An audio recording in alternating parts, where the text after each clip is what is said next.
Yeah. We live?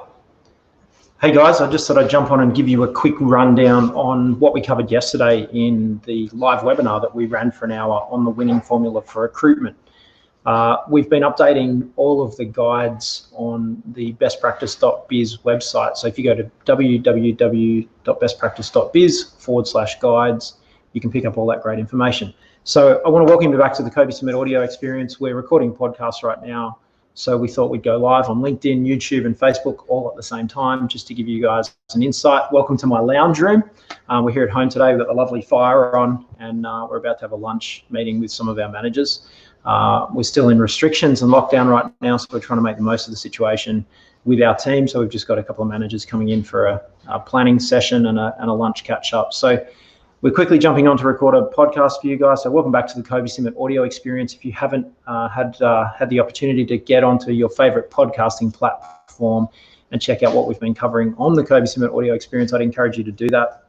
What I wanted to do today is give you just a really simple introduction to what we've been unpacking as a best practice formula for recruitment. Now, I know that a lot of organizations that we've been working with, and I know that a lot of your organizations out there have had to reduce staff numbers, either stand down staff temporarily and or lay off people. And, you know, a lot of the governments around the world are looking at, you know, rebuilding economies after the COVID-19 economic crisis, if you like, that we're right in the middle of right now. And jobs growth is going to be a key focus for many organizations, specifically with some government backing. So I know the government here where we are in Australia is very focused. It's their number one priority in terms of jobs growth. So what I wanted to do was just get on the front foot and help you guys with what we've unpacked as the winning formula for recruitment. Of course, you can add to this. This is our recipe. We want to give it to you guys for free. You can get onto our website and download the 15-page booklet. You know, there's no friction. Just jump on and grab a copy. You can download it, then you can put it into an editable format and edit it so that it's your best practices for recruitment in your organization. You know, it is important to point out that, you know, we're not all professional recruiters. You may not have the resources to hire professional recruiters and to be doing recruitment as you grow out of this crisis. So every organization is going to grow from this point. That's the reality, and change. And either, you know, if you haven't pivoted already, start to pivot. So it's something that I want you guys to be aware of, that you can get access to. That's our goal with our website, is to be giving you guys the information, take the bottlenecks out of the process, take any blockages out. You can just jump on and get those templates and guides that you need to help you move forward. Of course, we've got the best practice talent business here, where we can help you with psychometric testing. And we can obviously also help you with recruitment anywhere on the planet. We have full access to the LinkedIn database with an amazing product that we access with LinkedIn. Very grateful for LinkedIn support with what we're doing here at Best Practice, and allowing us the opportunity to go live and use that platform. So thanks to the guys at LinkedIn. So let's get on with it. So if you go to bestpractice.biz/guides, you can download a full copy of the guidebook, which is there. It's the team have done a great job of looking at making it look amazing. It's a flipping book. You can also download that. I just want to go through, actually, it's turned out, I'm looking at the contents page, it's ended up at 21 pages. We uploaded it last night. We talked about it in the webinar yesterday. A couple of hundred people came online to watch that. And really what I wanted to do today was really just go back over those principles, give you a better quality podcast experience from my living room. Let's get cozy. So sit back, press pause if you need to, go and get yourself a lovely beverage, warm beverage.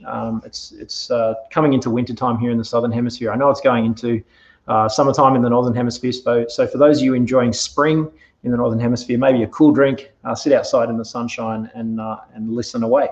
Okay, so what we've done is we've really looked back over the last 16 years of our business, where we've made some amazing hires, if you like, or found some amazing people and worked with them on their career journey, or we've made some absolutely enormous mistakes in terms of recruitment. And I take 100% responsibility for that. And I think that's where we start, you know, and starting with, you know, it's not, you know, I hear this question a lot around how do you find good people, you know, or how do you hire good people, or there's no good people out there. It's a two-way street, you know, there's two people at this party, you and your leadership team and the managers in your organization, and then the people that come to join the organization. So you have to take more than half of the responsibility. In fact, you have to take 100% of the responsibility, because it is you that's doing the recruiting. It is you that's saying, yes, you can come and join the team. So really, if you are somebody who is involved in a management position, you have a team, or you're starting to build a team, or you work within a team, you might be a key influencer or a change agent in the team, or you're a participant in a team, or you're the ultimate decision maker of this. You do have to hold yourself accountable for this process. And what we've tried to do with this guide and these 10 steps that we go through in the guide is to really give you the steps to follow, so that you can, I guess, know a bit more information.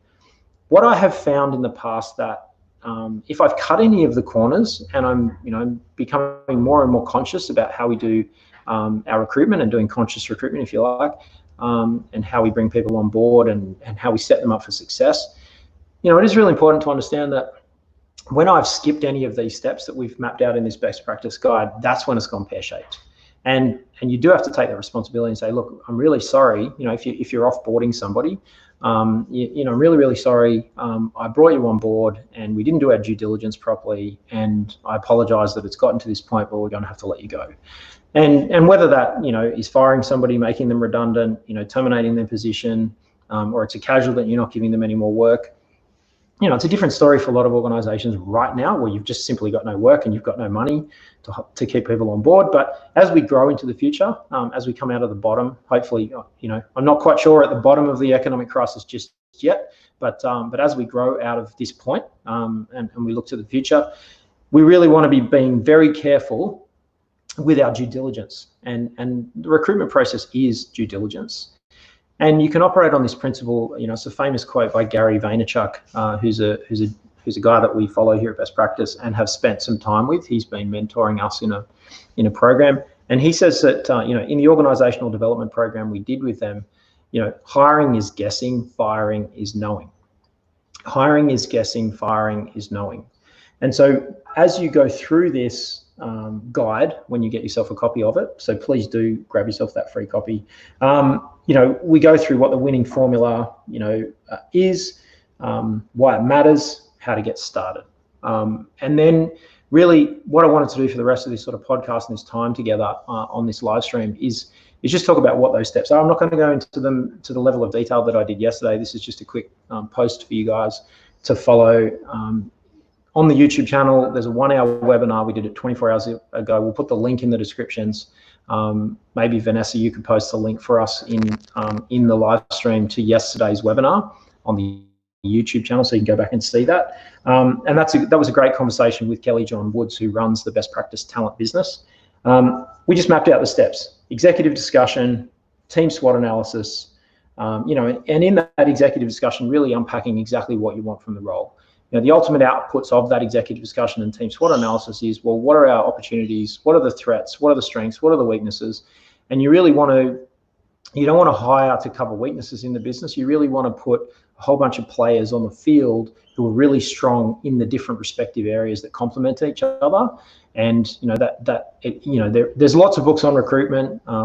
Great book, The Hard Thing About Hard Things, by Ben Horowitz. I've been reading the last couple of months, and I've had as a resource the last couple of months. He talks about, don't hire for weakness. You really want to hire for strength, and you want that strength to really play into a specific number in the business that you want to improve. Like what on the business dashboard, from revenue to profit to cash flow to, leads to customers to profitability, to operations to customer service to net promoter score, to occupational health and safety statistics, environment statistics, cybersecurity, risk management. Really want to look across that dashboard and see what numbers you want to be improving and what parts of the business you want to be growing. So that executive discussion, team SWOT analysis, and then what number requires managing are really important discussions at the front end of the recruitment process before you even start building out a position description. Once you've got that information, you've got an understanding of what's happening strategically in the business and what's on the business plan, you can then have discussion about culture. Because in my view, when we skip the step, when we go straight to we need someone with very specific skills, competency, and experience, and if we hire for that first and you don't have a cultural fit, that person is going to come in and affect your culture. They're going to affect the team. They're going to affect the team dynamic.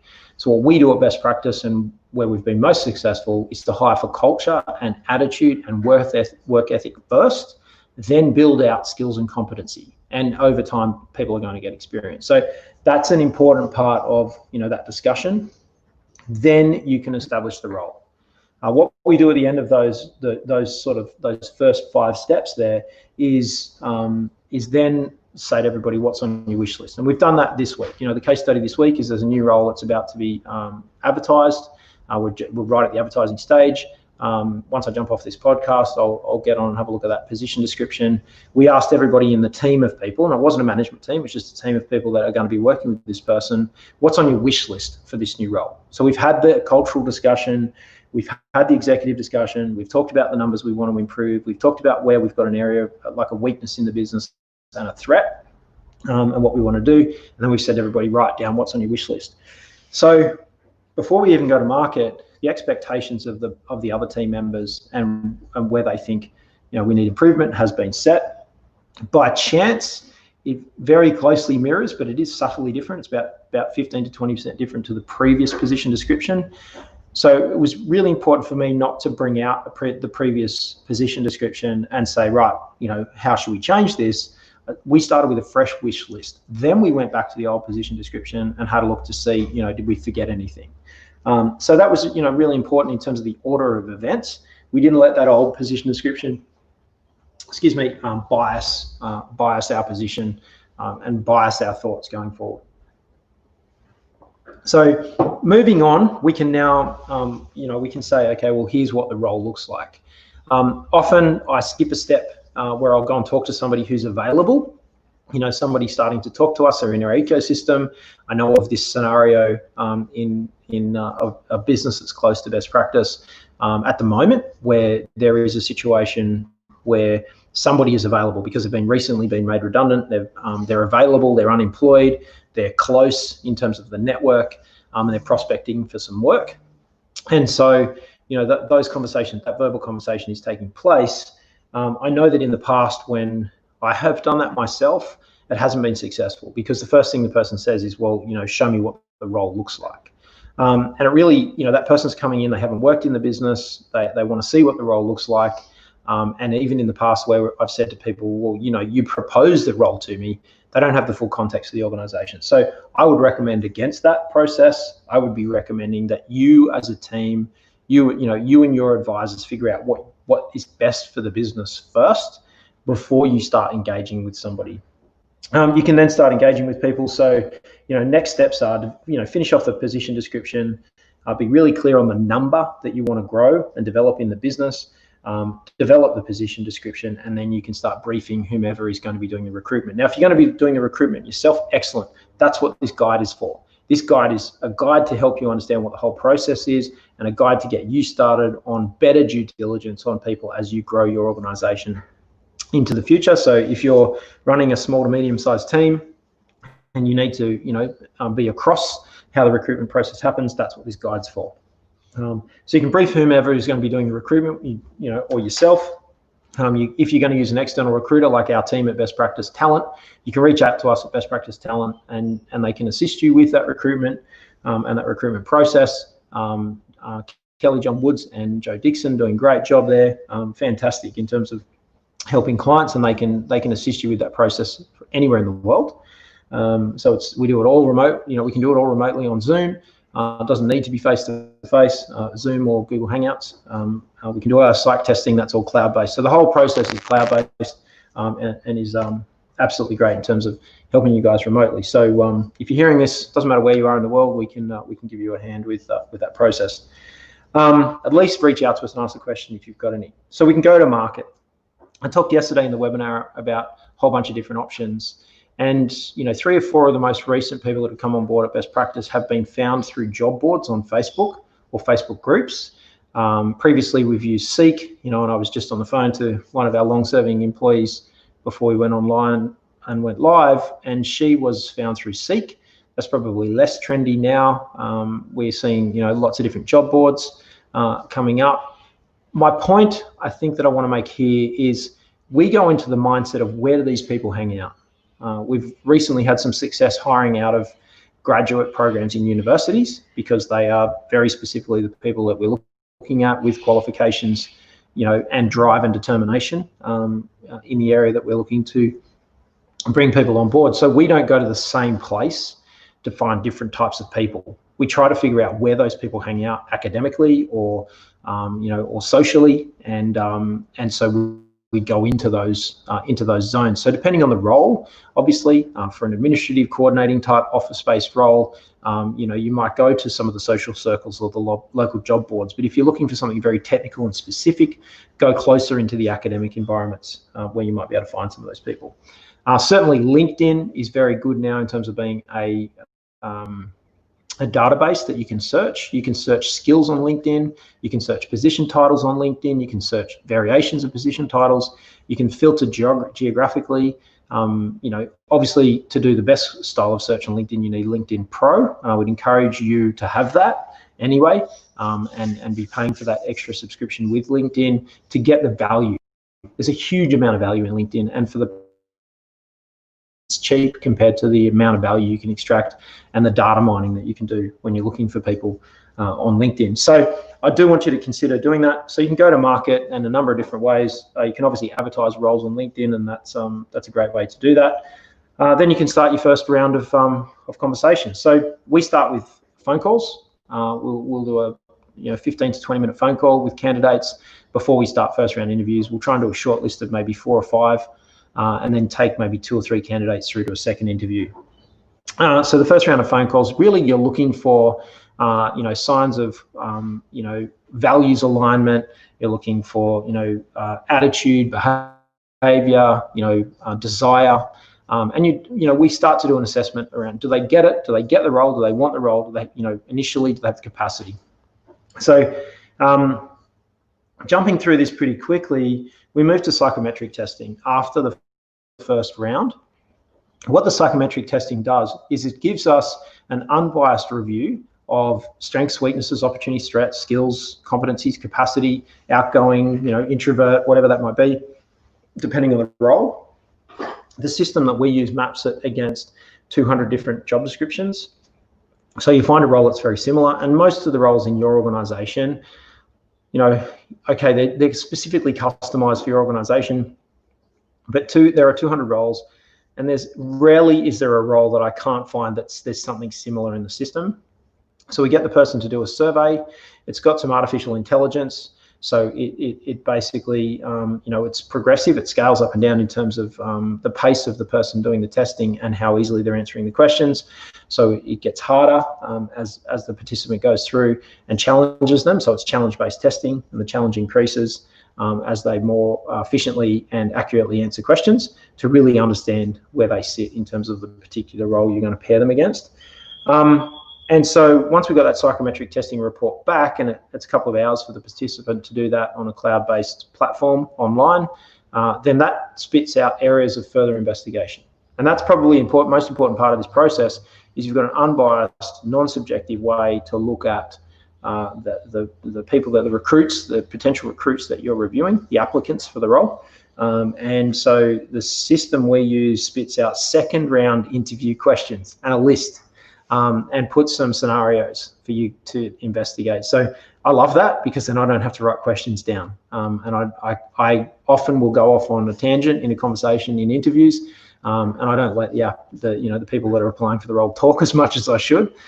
So that's helped me a lot. So if you're somebody like me who can talk underwater with a mouthful of marbles, it's something that I want you to consider doing that psych testing. Again, as we talked about in the webinar yesterday, the psych testing has also been run on all of the employees at best practice, and I would encourage you to consider that. So if you're looking at doing performance reviews and looking at really structuring your teams through the remainder of this COVID-19 crisis and then into the future, it's a great performance planning tool. So we've run it against all of our existing people at best practice. There's about 25 or 30 reports that come out of the back of the system that we use, and I'd encourage you to have a look at that. So it is something that, team by team, you can do a full team analysis and work out how you can improve team dynamics and where you can look at development opportunities with each individual person who's already on your team. Obviously, you can do the same thing with your new recruits, and we've got a couple of new recruits here at Best Practice. We're using that reports from that software on their development plans for their first 3 months at Best Practice. So at the end of the second interview process, you should be getting a feeling for a preference. You're allowed to be subjective at this point in time. I like, don't like, because you've got lots of data, you've done your due diligence, and right at the end of the process, you can have the like, don't like, conversation, and you can then have your choice, because you should have somebody shining through in terms of numbers. Now, reference checking really is a validation step. You go into reference checking. Please don't skip this step. The purpose of reference checking is most candidates and applicants for roles are going to give you their favorite people who are going to say nice things. So when we go and do reference checks, the kinds of questions that you're asking, you're not doing a deeper dive into that person to find something wrong with them. You're asking questions about how you manage them. What support do they need? What growth opportunities? What would they like to work with, so that you can work out whether you need to increase your management skills? And in a recent hire here at Best Practice, I've identified that I need to change some of my management skill to give this person the best chance of success. I need to engage with that person a little bit more. I'm a very busy person. That person needs a little bit more quality time, but then they will truly shine. So I need to invest in that person and give them a little bit more time than I normally would. And I'm okay. I need to change. So everybody needs to change in terms of, looking at the team's growing, because it is growing. It's not status quo. It's a new person, new team dynamic. Okay, so reference checks are going to usually say glowing things. So you're asking people questions about, what do we need to make sure is in the management plan, the development plan? Where do you think someone might have buckled under pressure that we can be aware of and look out for, and give you the heads up, because they have worked together in the past, and it is an opportunity to to sort of grow on your part from management perspective and then onwards. Okay, look.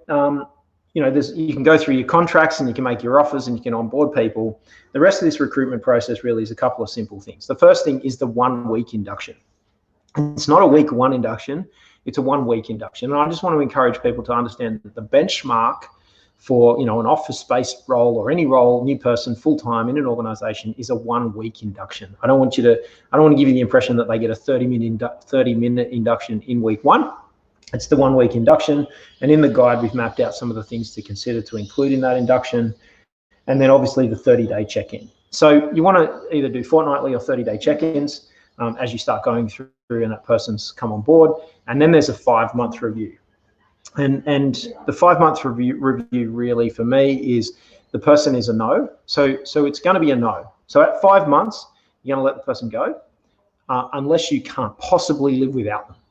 And this is about, in the past, as a leader and a manager and somebody who's hired people, I've had these issues where, I have just sort of, tolerated it when it hasn't been ideal.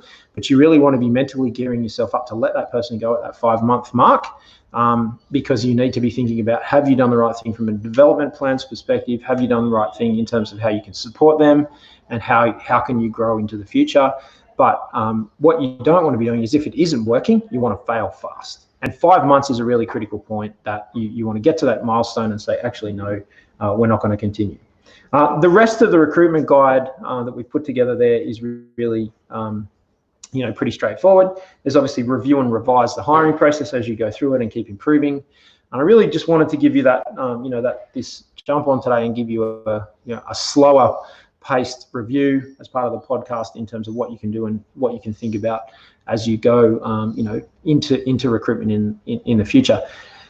There's 2 schools of thought: hire fast, hire slow, fire slow. All those sorts of things. But you really want to ask yourself the question: as a lead manager and a leader, are you ready to, mentor and develop and coach and groom people as they, as they come on board on the team? Because that is your role. Your role as the leader, manager, recruiting person is to serve your team.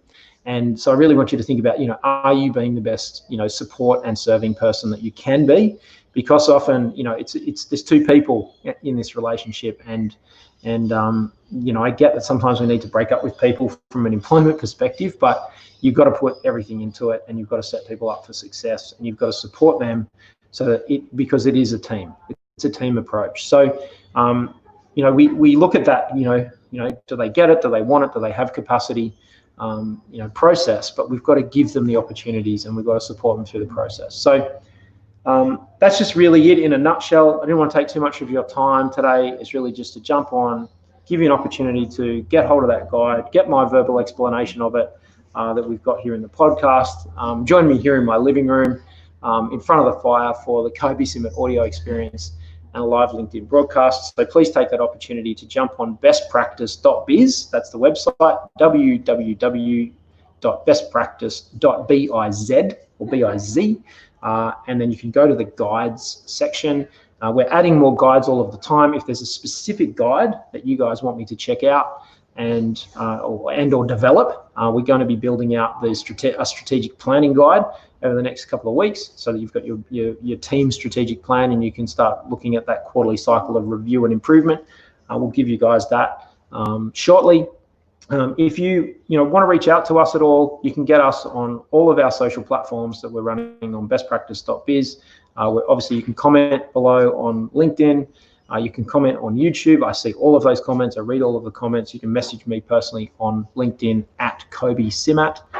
This has been the Kobe Summit audio experience. I hope you're enjoying the podcast. I hope you're enjoying everything that we're doing live. If there's a specific topic that you'd like me to talk about, go and do some research or talk about our experience in our business and what we've been doing to run our organization over the last 16 years, please reach out. And if we can help you in any way with business coaching and building your strategic planning, if we can help you with recruitment, or if we can help you with your process improvement, process evaluation, reach out to us here at Best Practice. I hope you have a great weekend. And I hope that you're all staying safe out there and getting through this COVID-19 crisis. And if you've got a question, please do not hesitate to reach out and see if I can help you with it. Thanks very much. If you don't see me out and about as restrictions release, you'll definitely see me next time right here on Best Practice TV. Bye for now.